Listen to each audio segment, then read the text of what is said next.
Глава 311. Секреты жертвы крови. Пока Хань Ли размышлял об этом, старик продолжал без остановки. Мы не смогли выяснить уровень культивации мастера школы, но мы выяснили, что при нем всегда находится 4 великих слуг крови, подобно тому, кого мы встретили сегодня. Они защищают его. Вероятно, они еще сильнее, чем предыдущий, поэтому я рекомендую старшему больше провоцировать их, а подождать подкрепления. Будь спокоен. Я уверен, что мастер школы, скорее всего, культиватор поздней стадии заложения фундамента. Вероятность того, что он достиг стадии формирования ядра, слишком мала. Хань Ли, который слушал его с самого начала, внезапно прервал слова старика и сказал это с большой уверенностью. Слова Хань Ли ошеломили темнокожего старика, на его лице можно было разглядеть радость. Но также он почувствовал облегчение. Хотя они не знали, почему Хань Ли был так уверен, но поскольку это были его слова, он не мог ошибаться. Какое-то время они обсуждали то, что если их враг на самом деле культиватор стадии формирования ядра. В этом случае у них не было другого выхода, кроме как унизительно сбежать. Даже если им на помощь пришло подкрепление из 7 сект, было бы неясно, смогли бы они справиться со школой черного демона. Но после слов Хань Ли им стали намного спокойнее. Может ли старший рассказать нам об этом? Когда мы допрашивали управляющего Ван, даже у него не было ни малейшего представления об уровне культивации мастера школы. Четвертый брат, что за чушь ты несешь? Раз старший Хань сказал так, значит, это правда, темнокожий старик яростно упрекнул юношу.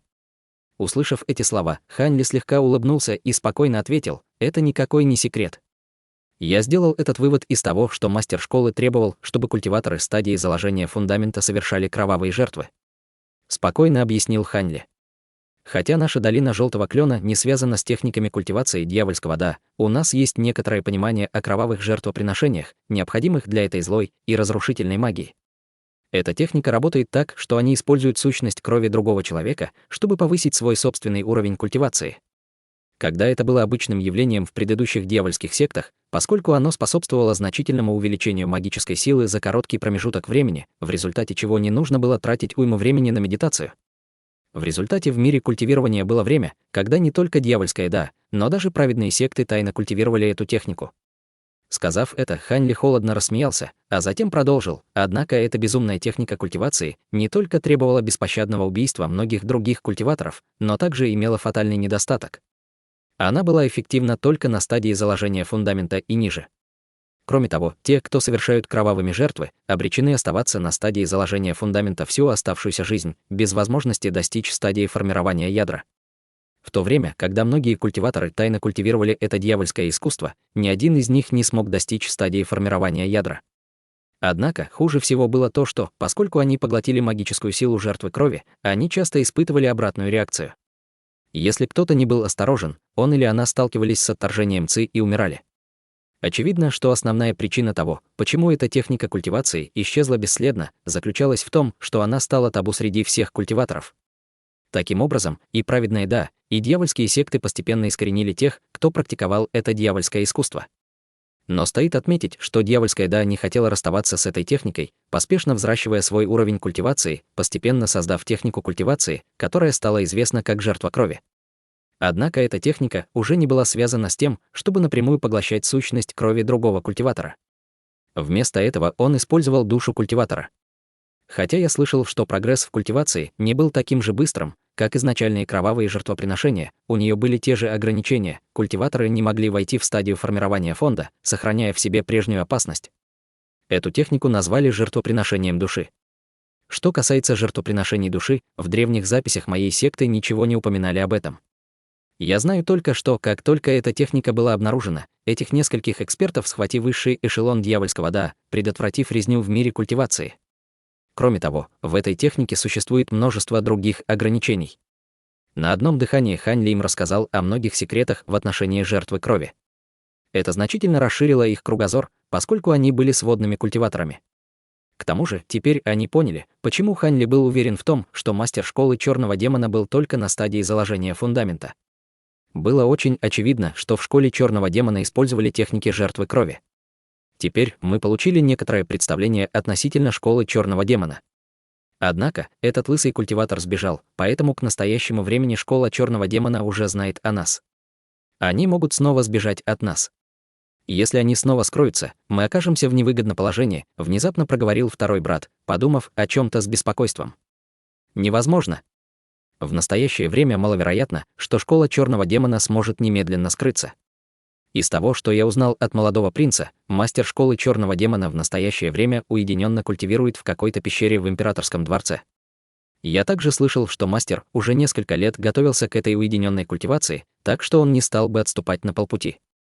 Скорее всего, они соберут все свои силы и выступят против нас. Хань Ли сказал это так, словно насмехался над школой черного демона.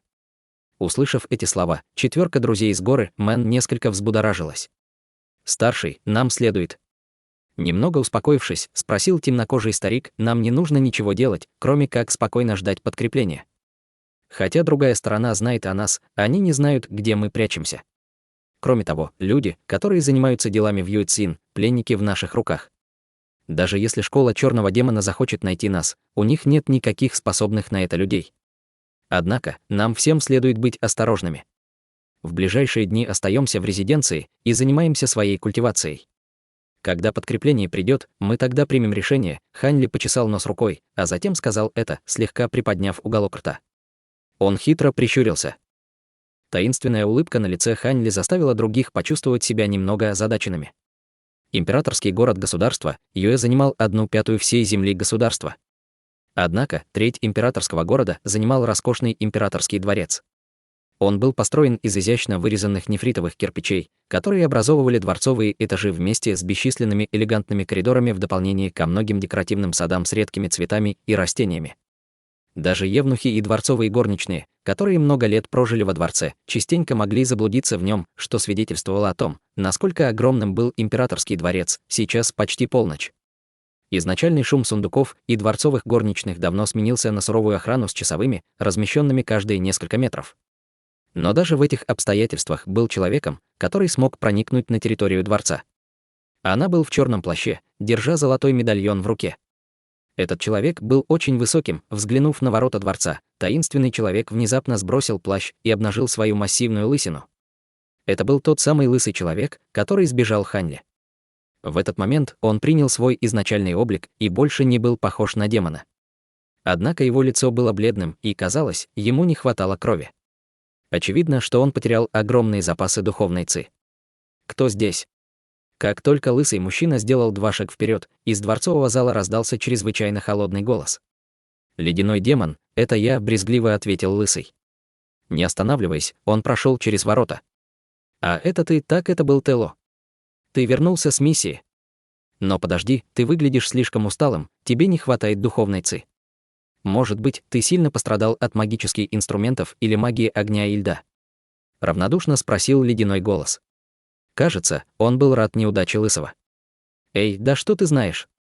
Человек, с которым я столкнулся на этот раз, был по-настоящему грозным противником. Не говоря уже обо мне, даже если бы мы сражались вместе с тобой, я боюсь, что мы не смогли бы ему противостоять. Если бы я не совершил трансформацию в демона, которую изначально не планировал, то мне бы пришлось расстаться со своей жизнью. С холодной улыбкой ответил большой лысый мужчина. Ты использовал трансформацию в демона. Неудивительно, что ты совсем без сил. Тебе понадобится несколько месяцев культивации на восстановление. Однако, должно быть, твой противник по-настоящему исключительный. Расскажи мне о нем. Этот ледяной демон с большим любопытством произнес эти слова. Сначала я попрошу у мастера школы прощения, а затем вернусь и расскажу все тебе подробнее. Ученик мастера школы был захвачен врагом. Сейчас у меня совсем нет времени на пустые разговоры. Я не знаю, какое наказание я получу за свою ошибку. Торопливо ответил большой лысый мужчина.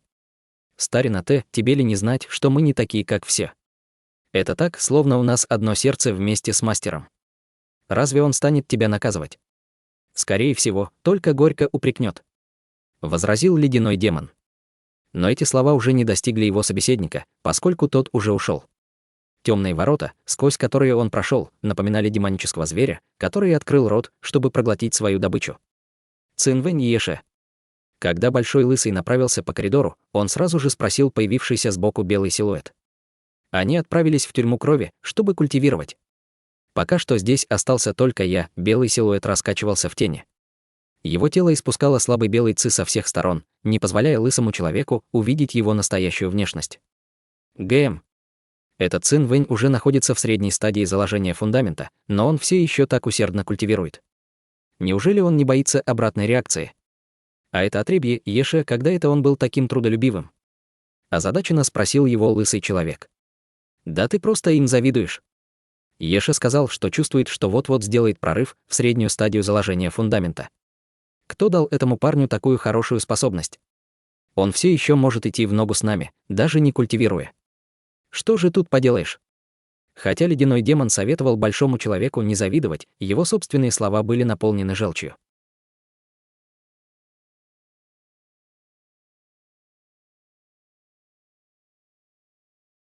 Глава 312. Подкрепление и мир. Ледяной демон — это не потому, что этот парень тебя раздражает, а просто ты хочешь, чтобы я сразился с Еше. Холодно сказал большой лысый человек, глядя на ледяного демона. Хи-хи. Может и так. Это может быть правдой. Но сейчас это не важно, ты же собирался пойти к мастеру. Тогда лучше всего иди сейчас. Мастер еще не начал усовершенствовать ци от своей последней жертвы крови. Белый силуэт обратил внимание на беспокойство большого человека, не обращая внимания на предмет беспокойства. Большой лысый человек ясно понимал, что слова другой стороны были направлены на него, но он просто фыркнул и зашагал большими шагами в темноту. Повернув за несколько углов и пройдя 6 или 7 дворов, большой человек прибыл в чрезвычайно отдаленный, но обширный сад камней. На его лице тут же появилось выражение почтения. Подчиненный Т приветствует мастера школы. Большой человек громко поприветствовал мастера. «В чем дело, Тело? Ты ранен?» Голос мужчины средних лет донесся из сада камней, где он медитировал последнее время. Вероятно, это было совершенно немыслимо для Хань Ли и других. «Большое спасибо за беспокойство, мастер. Мне пришлось использовать техник превращения в демона, так что я потерял много магической силы», почтительно ответил лысый мастеру школы. Какое-то мгновение мастер молчал, а затем сказал: «Судя по всему, твоя миссия не увенчалась удачей. Иначе бы мой ученик был здесь вместе с тобой. Пожалуйста, простите меня, мастер. Я сделал все возможное, чтобы защитить молодого мастера и управляющего Ван, но оба они оказались в руках у врага. Я готов понести любое, даже самое суровое наказание». Стиснув зубы, произнес Тело. «Наказание? Почему я должен наказывать тебя? Поскольку тебе пришлось использовать технику трансформации в демона, то очевидно, что твой противник был очень силен. И это было не потому, что ты не старался изо всех сил. Кроме того, они были всего лишь мой ученик и охранник, поэтому потерять их не слишком страшно. Вот если бы ты попал в руки врага, тогда это бы стало настоящей проблемой. Большое спасибо, что прощаете меня, мастер. Я сделаю все возможное, чтобы исправить свою ошибку». Мастер школы черного демона умело завоевал сердце своего подчиненного, возбуждая у него сильные эмоции своими словами.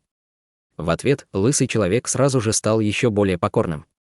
«Да, очень хорошо. Но прежде всего, расскажи мне о своем противнике. Я хочу узнать, из какой секты пришел этот культиватор. Это большая неожиданность, что он настолько сильный». Мастер школы явно был доволен словами большого человека, но он все еще очень интересовался Хань Ли. «Как скажете». Поспешно согласился большой человек.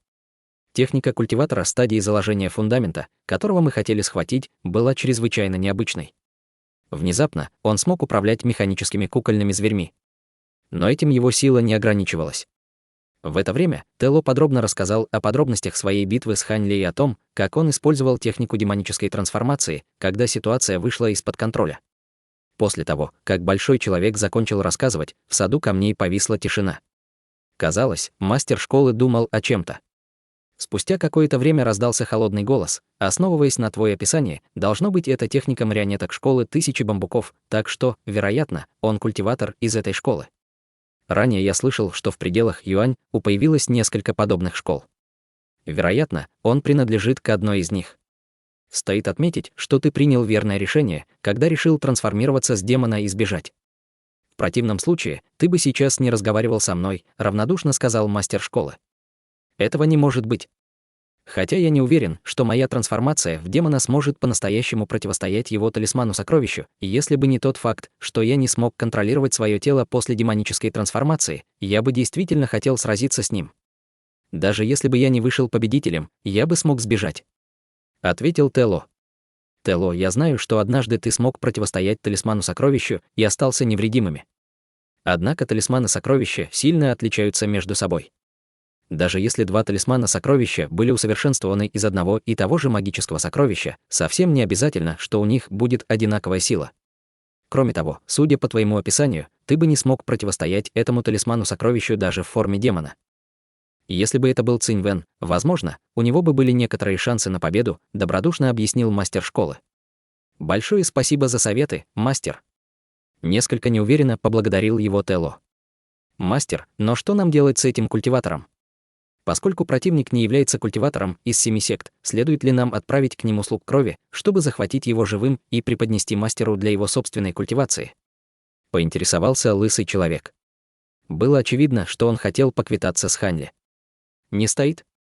Это всего лишь предположение, что он является учеником школы Тысячи Бамбуков. К тому же, у него могут быть и другие помощники. Кроме того, я нахожусь в решающей точке своей уединенной культивации, так что я бы не хотел провоцировать сильных врагов. Соберите всех учеников в столице в ближайшие дни и оставите их в императорском дворце. Это дело стоит отложить до тех пор, пока я не добьюсь успеха в моей культивации. Даже если жертвы крови и не будут культиваторы стадии заложения фундамента, это ненадолго задержит мой прогресс.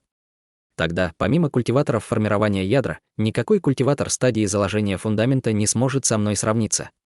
Проговорил мастер школы с некоторым волнением. Мастер школы черного демона думал точно так, как и предполагал Ханли. Я желаю вам благополучно совершить прорыв.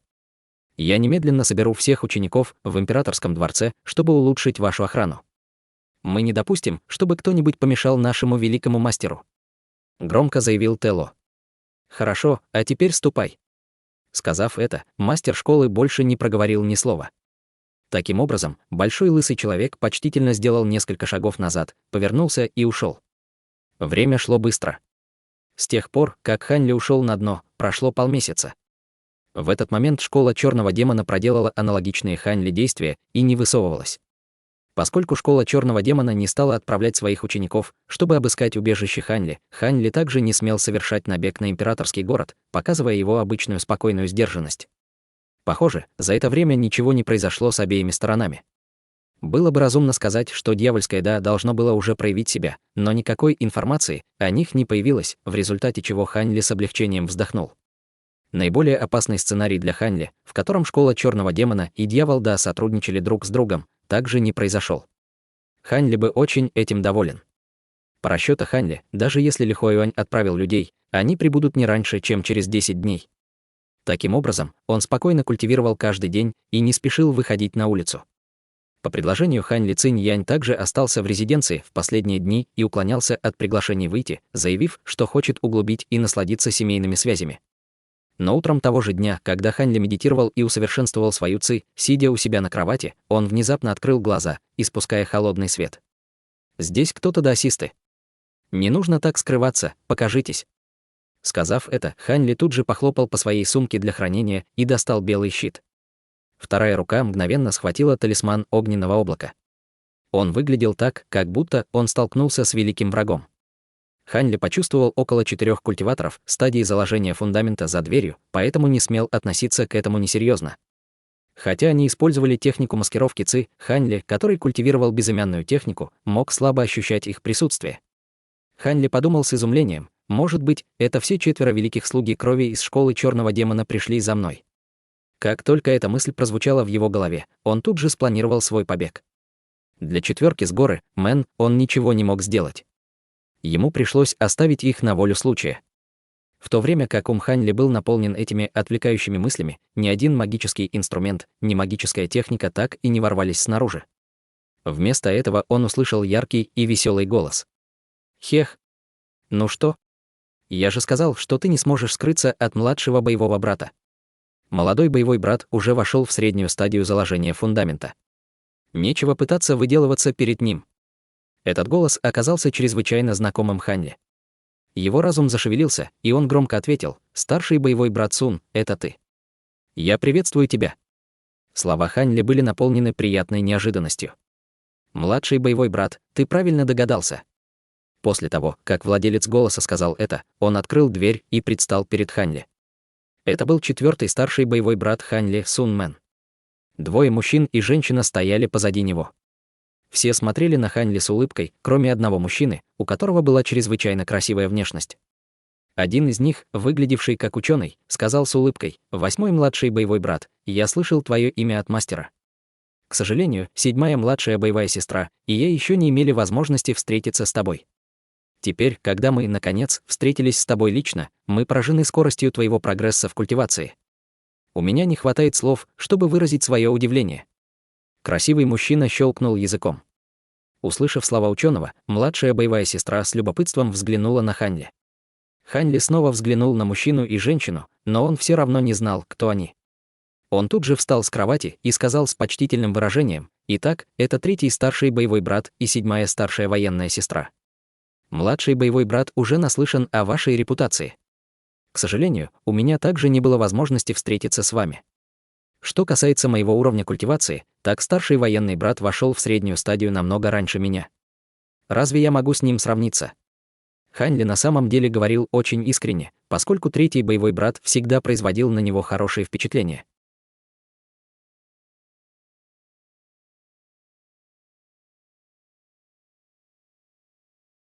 Глава 313. Решение. В этот момент Ханьли повернул голову к красивому юноше и вежливо поприветствовал его: «Шестой старший боевой брат, ты тоже пришел?» Дела этого младшего брата по-настоящему обеспокоили старшего боевого брата. Усюань равнодушно ответил «да» и больше ничего не сказал. Ханьли просто улыбнулся, как будто ничего странного не произошло. Он четко понимал, что из-за того случая с Дун Сюанер шестой старший боевой брат недолюбливал Ханьли. Тем не менее, Ханьли не был против этого. В конце концов, с таким человеком было гораздо легче справиться, чем с лицемерами и другими мерзкими личностями. Прямо сейчас, однако, Усюань смотрел на Ханьли с изумлением. Когда он видел Ханьли в последний раз, он был только на ранней стадии заложения фундамента. Но теперь, за такой короткий промежуток времени, Ханьли уже вошел в среднюю стадию заложения фундамента, в то время как Усюань по-прежнему был на ранней стадии. Разве он мог в этот момент не завидовать Ханьли, глядя на него с удивлением? «Старшие боевые братья и сестра, пожалуйста, заходите. Я пойду и принесу вам хорошего чая». Ханьли пригласил всех четверых в комнату с улыбкой, а затем повернулся и направился впереди остальных. «Не спеши пить чай. Давай сначала поговорим о культиваторах школы Черного демона. Мне всегда хотелось поучаствовать в великих битвах культиваторов стадии заложения фундамента. К сожалению, когда я был рядом с мастером, он также не позволил мне участвовать в битвах с дьявольским Да. В противном случае меня, возможно, постигла бы та же участь, что и Ханьли, меня бы отправили на границу, чтобы сражаться. Когда Сун Мэн и другие вошли в комнату, он поспешно проговорил это, сгорая от нетерпения и любопытства. Четвертый старший боевой брат обычно относился к людям крайне холодно. Но теперь, когда жестокий бой был неизбежен, он немедленно действовал как любой другой человек, придя в сильное волнение и теряя страх перед опасностью. Бред какой-то. Я слышал, что успех в битвах на фронте не зависит от того, сколько врагов ты убил раньше. Самое главное — это уровень собственной культивации. Поскольку младший боевой брат Хань усердно культивировал, он смог добиться успеха в этой области. Когда третий старший боевой брат Лу Цзин услышал слова Сун Мэн, он изменился в лице и поправил его. Это звучало как упрек. Услышав это, Хань Ли очень удивился. Он не думал, что третий старший боевой брат будет говорить такие жестокие вещи. Он считал, что с темпераментом Сун Мэн его никто не посмеет упрекнуть. Именно это удивило Хань Ли. Но сентября Мэн только усмехнулся и ничего не сказал в ответ. Пока Хань Ли пребывал в недоумении, третий старший боевой брат внезапно повернулся к нему и сказал: «Мастер приблизительно нам растолковал ситуацию, но я уверен, что за прошедшие дни появилось новое. Надеюсь, Хань Ли может дать нам подробный обзор». «Да. Мне также очень любопытно. Кто входит в эту школу, которая осмеливается похищать культиваторов? Мужество им действительно не занимать». Седьмая боевая сестра Чжун Вэйнян, казалось, была не намного старше Хань Ли. У нее было круглое лицо с белой кожей, а когда она улыбалась, на ее щеках появлялись ямочки. Она была действительно восхитительна. Однако Хань Ли ясно понимал, что эта старшая боевая сестра Чжун была истинным гением. Он слышал, что в возрасте 16 лет она уже вошла в стадию заложения фундамента. Теперь она была всего в одном шаге от средней стадии заложения фундамента и получила много привилегий от Ли Хуаюня и его жены. Думая так, Хань Ли вздохнул и медленно сказал: старшая боевая сестра Чжун, вероятно, уже знает, что большинство культиваторов, похищенных школой черного демона, были использованы в качестве жертвы крови для культивации. Какую-то часть они пощадили, но при этом наложили на них проклятие, заставляя повиноваться им. Очевидно, что после стольких лет культивации у них есть немало культиваторов в стадии заложения фундамента. Жертву крови. Это же злая техника культивации, которая повышает уровень культивации, поглощая сущность крови других культиваторов. Когда Усуань услышал это, его лицо застыло в изумлении, и он спросил это дрожащим голосом. На лице Сун Мэн также был шок. «Восьмой младший боевой брат, ты не ошибся. Неужели они на самом деле использовали эту зловещую технику культивации?» На лице Лу Цзин, казалось, была решительность, а в глазах сверкал слабый, зловещий блеск. При виде этого сердце Хань Ли вздрогнуло. Он давно слышал, что, хотя этот третий старший боевой брат не имел высокого уровня культивации и статуса у Ли Хуаюня, он был известен среди младших поколений 7 сект за свою кровавую, навязчивую ненависть к злу и убийство бесчисленного множества злых культиваторов. Это была главная причина, по которой боевые идиоты, такие как Сун Мэн, предпочитали общество Лу Цзин. Правильно. Таким образом, они культивировали в течение многих лет. Хань Ли, естественно, не стал ничего не скрывать о школе черного демона и уверенно кивнул головой. «Младший боевой брат Хань, расскажи нам все, что произошло», торжественно проговорил старший боевой брат Лю. Ситуация такова. Сначала я просто отправился на банкет в резиденцию принца Синь с лордом клана Цинь. Хань Ли медленно рассказывал о событиях, произошедших с того дня в резиденции принца Синь. Естественно, секретные детали, которые были связаны лично с ним. Однако Хань Ли не ожидал, что его старших боевых братьев будет так нелегко обмануть. Они несколько раз прерывали Хань Ли и осторожно спрашивали о нескольких неясных подробностях. Поскольку малейшая ошибка заставила бы Хань Ли раскрыть все, от этих вопросов у него буквально несколько раз спина покрывалась холодным потом.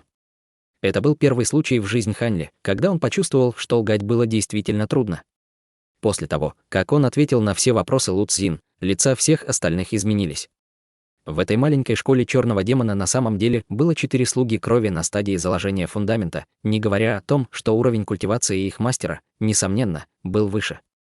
Более того, самым неприятным было то, что их гнездо на самом деле располагалось в запретном городе Юэцин.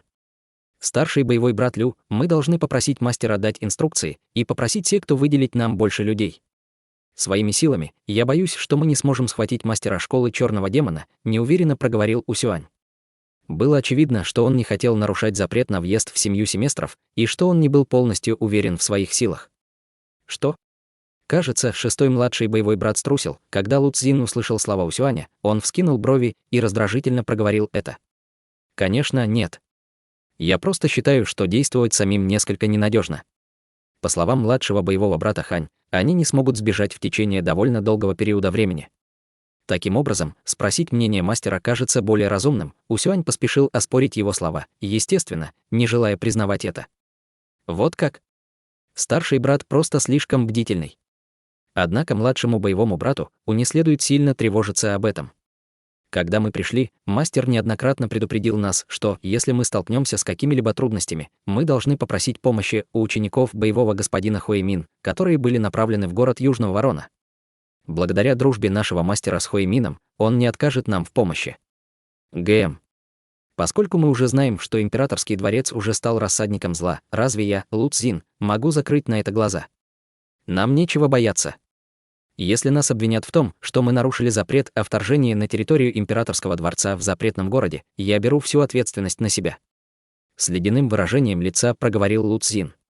Все в смятении переглянулись между собой, кроме 7-й старшей боевой сестры Чжун Вэйнян, которая смотрела на него с восхищением.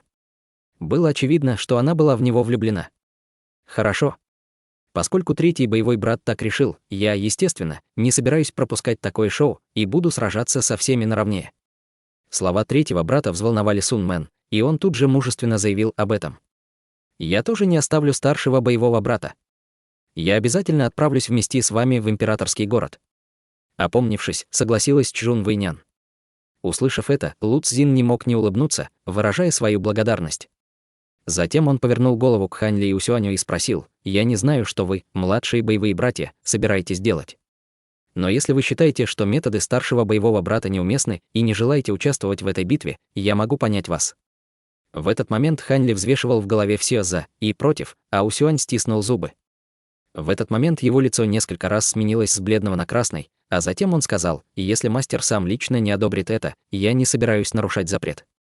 Если старший боевой брат по-настоящему хочет лично войти в императорский дворец, я не буду участвовать в этом. Я сначала должен получить инструкции мастера». Его ответ вполне можно было понять. «Ты что?» Услышав эти слова, Чжун Вэйнян вскочила с яростью, переполняющей и набивающей ее грудь. Она хотела что-то сказать, но Лу Цзин остановил ее. Слова шестого младшего боевого брата очень разумны. Отправиться вместе со мной в запретный город — это сложная и невыполнимая задача. Мы также можем быть наказаны за это. Спокойно прокомментировал третий старший боевой брат. Что думает младший боевой брат Хань? Может быть, ты принял такое же решение, как и он. Ты культиватор на средней стадии заложения фундамента. Наверняка ты не такой трус. Чтобы задеть Усюаня, Чжун Вэйнян, без зазрения совести, использовала такие колкие провокации. Когда Хань Ли услышал это, он внутренне закатил глаза. Хань Ли не сразу ответил, а вместо этого опустил голову в размышлениях, бормоча про себя. Этот старший боевой брат Лу был очень тактичным и не торопил Хань Ли с ответом. Вместо этого он спокойно сел и ждал решения Хань Ли. «Хорошо, я пойду. Я первый влез в это дело, так что было бы непростительно, если бы я отказался. Кроме того, я действительно желаю испытать мощь этого таинственного мастера школы черного демона». Обдумав достаточно долго количество времени свое решение, Хань Ли поднял голову и, улыбнувшись, проговорил это уверенным голосом.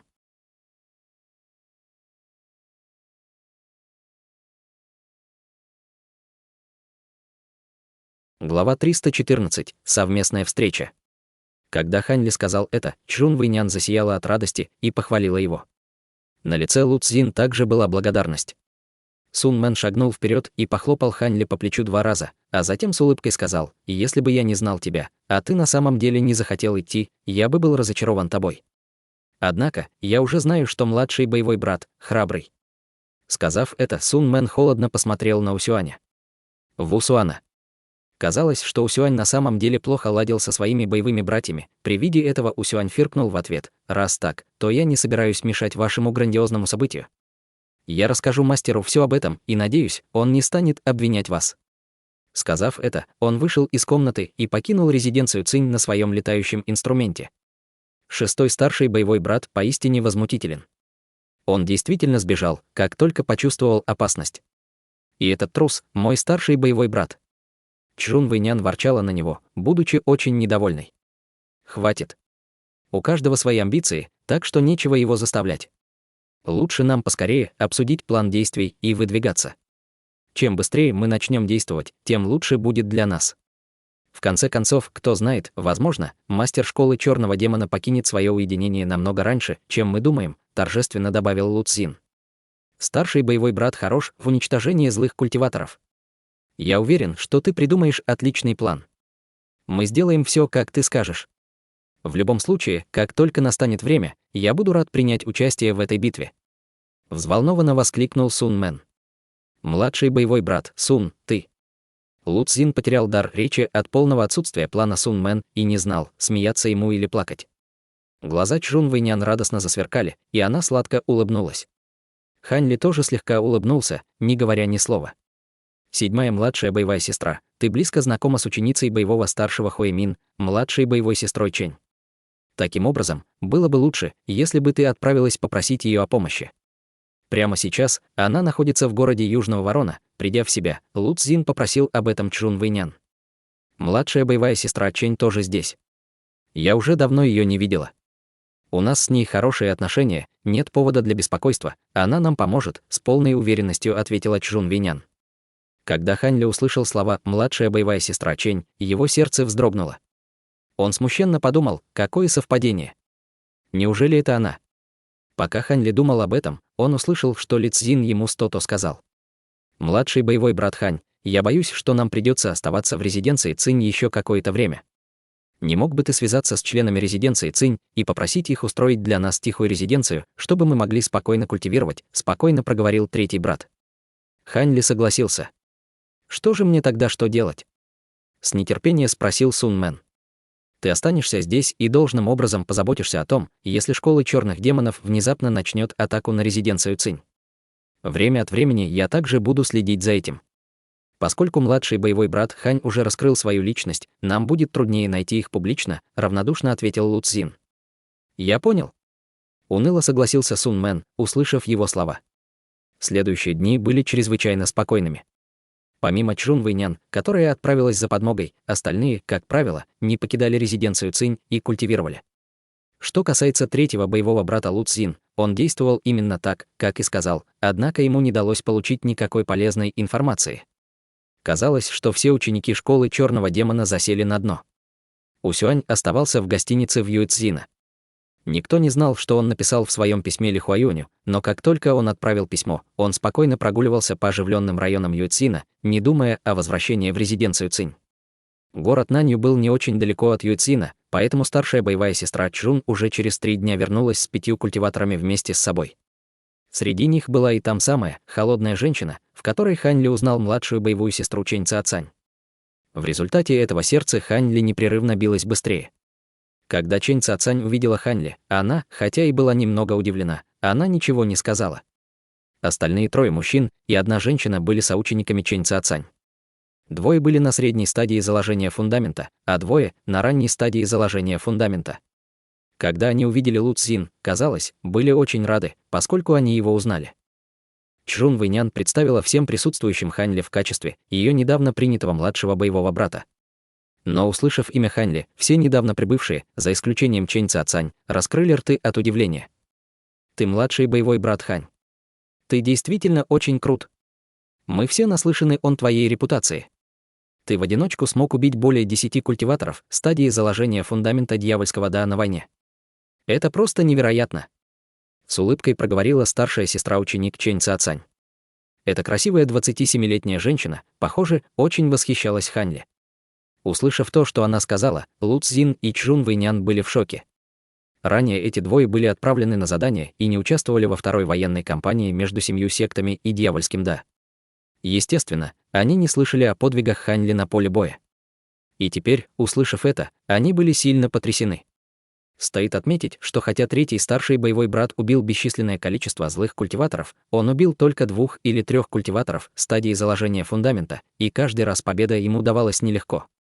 Однако Хань Ли неожиданно совершил великий поступок, уничтожив более 10 таких культиваторов стадии заложения фундамента. Эти 2 не могли не чувствовать удивления от этого и, между тем, еще большее уважение к нему. Четвертый старший боевой брат, ты знал о достижениях младшего боевого брата Хань. Так почему ты мне об этом не сказал? Громко выругалась на Сун Мэн, боевая сестра Чжун Вэйнян. Младшая боевая сестра, ты меня не спрашивала об этом. Ты спросила меня только об уровне культивации младшего боевого брата. Я думал, что ты уже знаешь об этом, ответил Сун Мэн. Он уже давно ожидал увидеть их удивленные лица, и все произошло именно так, как он и ожидал. Как Чжун Вэйнян не услышала недосказанности в его словах. Она бросила на него пронзительный взгляд. Несмотря на то, что она не хотела спускать этот вопрос, Лу Цзин вмешался и сказал с улыбкой: «Вот как. Я не думал, что младший боевой брат настолько удивительный. Таким образом, у нас намного больше уверенности в том, что мы сможем справиться с мастером школы Черного демона». Когда он произнес эти слова, на его лице была радость. Однако в этот момент по спине Хань Ли пробежал холодный пот. Он тут же подумал про себя в страхе: неужели третий старший боевой брат не хотел, чтобы я сражался с мастером школы Черного демона? Хань Ли самому стало смешно с такой глупой мысли, и он тут же отбросил ее. Затем Хань Ли и остальные отпраздновали прибытие младшей боевой сестры Чэнь и ее соучеников. Хотя у всех был почти одинаковый уровень культивации, и они могли обходиться без еды долгое время, сейчас они решили не упускать такую отличную возможность и насладиться хорошей едой. Закончив есть, Хань Ли позвал слуг резиденции Цинь, чтобы они убрали за ними. Затем все они стали обсуждать план действий против школы Черного демона, а также как пробраться в императорский город. Лу Цзин тут же заявил, что берет на себя полную ответственность за нарушение запрета 7 сект. Таким образом, младшая военная сестра Чэнь и другие были освобождены от своих опасений и согласились с ним. Основываясь на информации, полученной от Хань Ли, помимо 4 так называемых великих слуг крови, помимо мастера секты, уровень культивации других учеников школы был невелик, поскольку все они были размещены в разных частях государства Юэ, где занимались делами школы. Таким образом, Лу Цзин считал, что с их нынешней силы было более чем достаточно, чтобы справиться с школой Черного демона. Однако, им нужно было как можно скорее нанести удар, поскольку это увеличивало их шансы на удачу. Услышав это, остальные также сочли это весьма разумным. Весь оставшийся день они усердно культивировали, восстанавливая силы после путешествия сюда. Ночью второго дня, воспользовавшись тем, что смертным нужно спать, они решили проникнуть в императорский дворец, чтобы очистить его от зла. В этот момент Хань Ли посмотрел на всех взволнованной улыбкой на лице, усмехаясь в своем сердце. Все они действительно верили, что школа черного демона была слабой, и искренне надеялись на победу. После того, как закончится эта великая битва, было трудно сказать, сколько из этих людей осталось бы в живых, если бы не секретная информация, которую он получил от молодого принца. Он бы никогда не стал так рисковать своей возможностью войти в стадию формирования ядра и совершать такой опасный набег на императорский дворец. В конце концов, ему не было дела до тех, кто использовал технику жертвы крови, чтобы культивировать. Все, что ему нужно было сделать, это распространить эту информацию по всем кланам и друзьям пострадавших. Они бы сами отомстили и решили этот вопрос.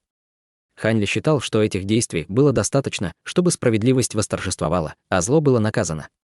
Если бы это дело не представляло опасности, и ему не пришлось бы тратить слишком много энергии на это, он был бы только рад действовать.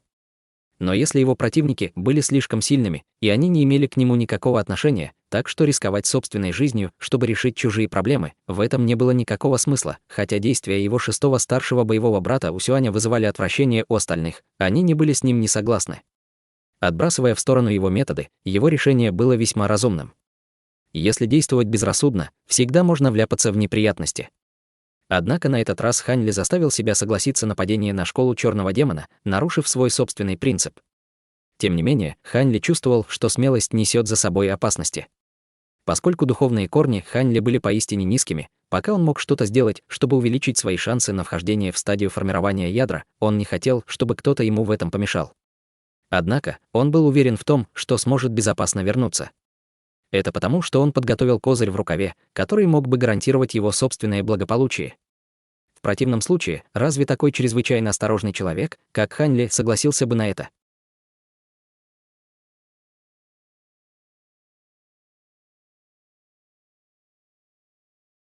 Глава 315. Подготовка к любым неожиданностям. В глубокой ночью Хань Ли спокойно выскользнул из своей комнаты и, оставаясь никем незамеченным, полетел в направлении имперского города на своем летающем магическом инструменте. Стоя на лодке божественного ветра, Хань Ли смотрел на невероятный, абсолютно черный объект под ним, вход в имперский город. Он слабо улыбнулся и пролетел над ним. В глазах Хань Ли предписание 7 сект, запрещающее любому ученику вступать на территорию имперского города, не имело никакого значения.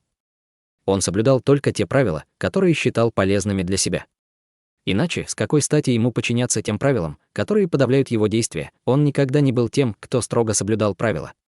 Когда Хань Ли холодно улыбнулся, он уже пролетел более 300 метров над императорским дворцом и явно нарушил запрет.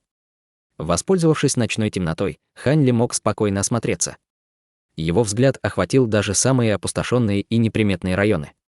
Внезапно в его глазах сверкнула какая-то мысль, и он направился в царский лес лазурного бамбука. Оказавшись над бамбуковым лесом, Хань Ли осторожно осмотрелся по сторонам. Затем он скрыл свою духовную ци и медленно спустился вниз. Хань Ли ясно понимал, что, хотя школа черного демона и контролировала императорский дворец, они не могли следить за каждым местом. Кроме того, хотя у них было много часовых, благодаря его безымянной технике подавления ци он не боялся, что ученики школы смогут заметить его.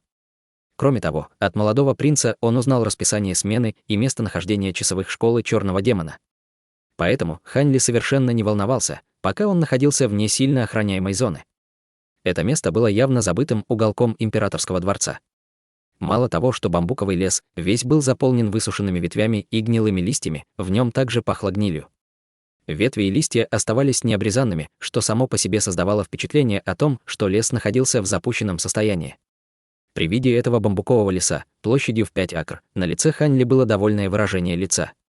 С помощью нескольких жестов рук он создал звукоизолирующий барьер, который покрыл весь бамбуковый лес. Затем с торжественным выражением лица он достал набор дисков и флагов. Это было улучшенное возобновляющееся заклинание 5 элементов, которое ему дал Ци Юнься. Думаю, что даже мастеру школы черного демона будет сложно справиться с этой формацией, поэтому у нас появится преимущество. Хань Ли достал набор инструментов и пробормотал это самому себе под нос. Затем он решительно шагнул в бамбуковый лес. Через 4 часа Хань Ли вышел из леса. Поскольку времени было мало, он успел установить только небольшую часть формации, но этого все равно должно быть достаточно. Хань Ли огляделся по сторонам и, убедившись, что вокруг никого нет, убрал звукоизолирующий барьер, а затем улетел отсюда на своей лодке Божественного Ветра. Хань Ли удалось абсолютно незаметно проникнуть на территорию Императорского дворца и создать там ограничительное заклинание. Хотя 4 великих слуг крови были исключительно бдительными согласно инструкциям мастера школы, все было так, как и предполагал Хань Ли. Они всего лишь увеличили количество часовых в определенных местах дворца, но другие места были теперь еще более слабыми, чем раньше. Это была одна из причин, по которой Хань Ли смог уйти и войти так легко. Когда он вернулся в резиденцию Цинь, на небе было еще темно. Поэтому Хань Ли решил провести оставшееся до рассвета время за культивацией. Когда наступило утро, он вышел из комнаты и собрался вместе с другими в большом зале, как будто ничего не случилось. Он болтал и шутил с ними, как обычно. При обсуждении предстоящей великой битвы он ни разу не упомянул о том, что создал формацию. Хань Ли считал, что чем меньше они знали о подготовленных мерах по сохранению жизни, тем лучше. Если бы он не нуждался в использовании этой формации для достижения победы, он был бы еще более счастлив. Однако, возобновляющееся заклинание 5 элементов был его собственный козырь. Лу Цзин и его соученики из секты Долины Желтого Клена, естественно, не знали, о чем думал Хань Ли. Но когда речь шла о предстоящей великой битве этой ночи, все находились в волнительном нетерпении. Помимо Лу Цзин и 3 других, остальные не имели опыта в борьбе с другими культиваторами стадии заложения фундамента. Это была основная причина, по которой Хань Ли не был уверен в успехе этой операции. Хань Ли всегда считал, что культиваторов, которые еще не испытали своего боевого крещения, наверняка ждал плохой конец при столкновении с опытными противниками даже с более низким уровнем культивации. Совершить ошибку и расстаться из-за этого с жизнью было обычным делом. Таким образом, при виде того, как эти люди счастливо болтают и смеются, в его глазах иногда мелькало странное выражение. В конце концов, культиваторы, которые смогли достигнуть стадии заложения фундамента, наверняка столкнулись с некоторыми трудностями, чтобы добраться туда, где они были сегодня. Однако после сегодняшней битвы была вероятность того, что могут погибнуть в бою. «Младший боевой брат Хань, не мог бы ты отойти со мной на минутку?» Младшая боевая сестра Чэнь Цинца внезапно обратилась к Хань Ли. Эти слова не только поразили Хань Ли, но и всех остальных. Они с подозрением взглянули сначала на Хань Ли, а затем на младшую боевую сестру Чэнь, которая всегда холодно относилась к мужчинам-культиваторам. Чжун Винян при виде глупого выражения лица Хань Ли тут же закатила глаза. Неизвестно, о чем она думала, но тут же что-то шепнула на ухо Чэнь Цацань. Внезапно младшая боевая сестра Чэнь покраснела и, бросив презрительный взгляд на Чжун Винян, вышла из большого зала. Она, казалось, ждала, когда Хань Ли последует за ней. «Молодой младший боевой брат, чего ты ждешь? Такая красивая женщина, как младшая боевая сестра Чэнь, ждет тебя снаружи. Чего ты еще думаешь?» Сказал в шутку Лу Цзин, похлопав Хань Ли по плечу. Хань Ли потер нос и хотел горько рассмеяться, но по какой-то неизвестной причине он даже не мог улыбнуться. В результате он просто вышел из-за под сопровождением завистливых взглядов других мужчин-культиваторов. Если бы он колебался еще дольше, разве это бы не выглядело слишком подозрительно? Казалось, ему нечего было бояться. После того, как он вышел из зала, Чэнь Цацан все еще думала о чем-то своем. Когда она услышала шаги Хань Ли, она повернулась к нему и холодно сказала: «Проводи меня в сад, мне надо кое о чем с тобой поговорить». Сказав это, она не стала дожидаться ответа Хань Ли, будучи уверена в том, что он согласится. Глядя на нее сзади, Хань Ли невольно наморщил лоб. Подумав о чем-то еще доли секунды, он направился за ней. Прогулка с такой красивой женщиной поистине была сплошным удовольствием. Хань Ли шел на несколько шагов позади Чэнь Цацань, любуясь ее изящной фигурой. Он уже чувствовал, что эта прогулка стоит того. Кроме того, когда он думал о встрече с ней, в его сердце появилось что-то необъяснимое. Когда я и старший брат увидели тебя в том году, мы по-настоящему верили, что на испытании кровью и огнем ты смог добиться такого успеха благодаря чистой случайности. Я действительно не думала, что на самом деле младший боевой брат Хань был на самом деле экспертом, замаскированным под свинью, чтобы съесть тигра. Ты не только обманул меня с братом, но и оставил в неведении всех остальных. Равнодушно сказала Чэнь Цацан. Хань Ли раньше ожидал этого разговора, так что совершенно не удивился ее словам. Вместо этого он почесал затылок и слегка улыбнулся, сказав: «Старшая боевая сестра Чэнь довольно забавная. Замаскироваться под свинью и съесть тигра. В то время я действительно мог полагаться только на свою удачу. Хань Ли сказал это так, как будто это на самом деле было правдой. «Младший боевой брат Хань, даже сейчас ты пытаешься обмануть меня». Слова Хань Ли рассердили ее. Внезапно она повернулась к нему с холодным выражением лица. Видя это, Хань Ли был крайне удивлен, как будто он понятия не имел, почему она злилась. Когда младшая боевая сестра Чэнь увидела, что Хань Ли действует таким образом, она еще больше разозлилась. «Хорошо. Я больше не буду спрашивать тебя о том, что произошло на испытании кровью и огнем. Но есть еще один вопрос, на который ты должен ответить мне искренне». С каждым словом ее тон становился все холоднее. «О чем? Старшая боевая сестра Чэнь, не стесняйся спрашивать меня о чем угодно. Я непременно искренне тебе отвечу на любой вопрос». Хань Ли внезапно почувствовал волнение в своем сердце, но снаружи он сохранял ледяное спокойствие. 7-8 лет назад не ты ли был на восточной стороне горного хребта Таюэ? Когда Чэнь Цацань спросила об этом, ее щеки слегка покраснели. Казалось, она сама смутилась этим вопросом и застыла в ожидании ответа Хань Ли. 7-8 лет назад. Хань Ли опустил голову, делая вид, что пытается что-то вспомнить. По правде говоря, сердце Хань Ли забилось быстрее. Неужели после стольких лет она все еще не отказалась от мыслей найти меня? Кроме того, она явно смущена. Может быть, она влюбилась в своего спасителя? Подумал Хань Ли, чувствуя себя очень озадаченным. Это произошло не потому, что Хань Ли был не романтичен. На самом деле у Хань Ли не было никакого намерения создавать пару для культивации. Хотя она нравилась Хань Ли, всякий раз, когда поднимался вопрос о привязанности, Хань Ли автоматически отбрасывал эти мысли, сам не зная почему.